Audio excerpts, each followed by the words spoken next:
She sat quietly on the park bench, the crisp autumn breeze brushing against her cheek as if to remind her she was still alive, still hurting. Her coat was too thin for the Canadian chill, but the cold was nothing compared to what she'd endured over the past year. Her name was Alina, a 28-year-old woman whose heart had been shattered too many times by men who only took, never gave. Her trust wasn't just broken. It had been buried deep beneath the weight of lies, manipulation, and bruises both seen and unseen. She used to believe in love, the fairy tale kind, the one where promises are kept and gentle hands wipe away tears. But reality had been cruel. Her last relationship had drained every ounce of hope. She had finally walked away when the shouting turned into shoving. That night, she packed a duffel bag and walked out of the apartment with nothing but her dignity and a heart too tired to keep trying. She hadn't intended to meet anyone that night. She was only at the overnight women's shelter because the apartment she applied for wouldn't be ready for 2 more days. The staff had been kind enough to let her stay in the main community room, where a few other women were curled up in sleeping bags and makeshift beds. She found a corner and tucked herself into a blanket, not speaking to anyone, just staring at the ceiling, waiting for morning. That's when she noticed him. He was sitting cross-legged on the floor, reading a picture book softly to a little girl with a teddy bear in her arms. He looked so out of place among the group of women and their children, yet somehow calm. The girl, his daughter, she guessed, giggled and pointed at the pages. He smiled gently, his voice a soft whisper as he read, every word wrapped in care. Alina turned her face away. She didn't want to hear his voice. She didn't want to remember what kindness sounded like when it came from a man.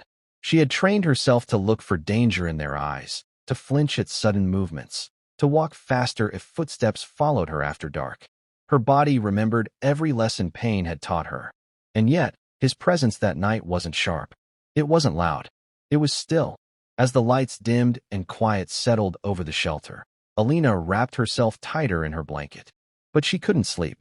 Her mind was a storm of memories she had no control over. At some point during the night, she began to cry silently. Not the loud, wailing kind, but the quiet tears that slide down your face without permission. She turned to the wall and hugged herself, praying for morning to come fast. And then, something unexpected happened. She felt someone gently place a warm hand over hers. She flinched.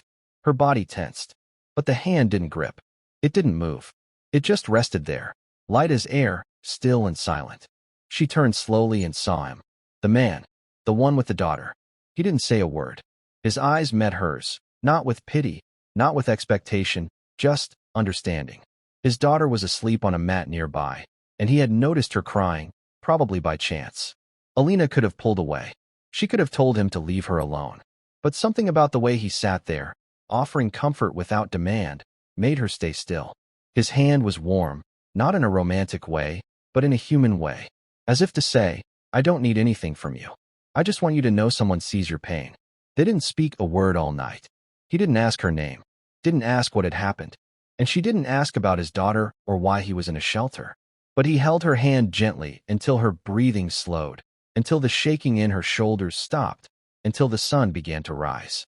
When morning came, she looked at him, really looked at him, and he smiled, a small, soft smile. Then he let go and walked over to his daughter, who had just woken up and was rubbing her eyes. He picked her up and hugged her tightly. Then he looked back at Alina and simply nodded before turning away.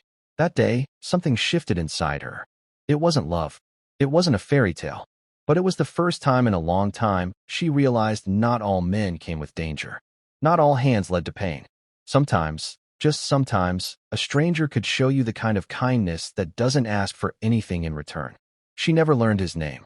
But in that one quiet night, that one simple gesture, he began to help her rebuild something she thought was gone forever, trust.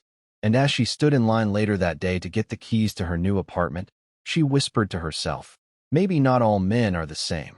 Maybe healing isn't as far away as I thought. Because sometimes, healing begins not with grand gestures, but with a quiet hand in the middle of a storm. And that was enough to start again.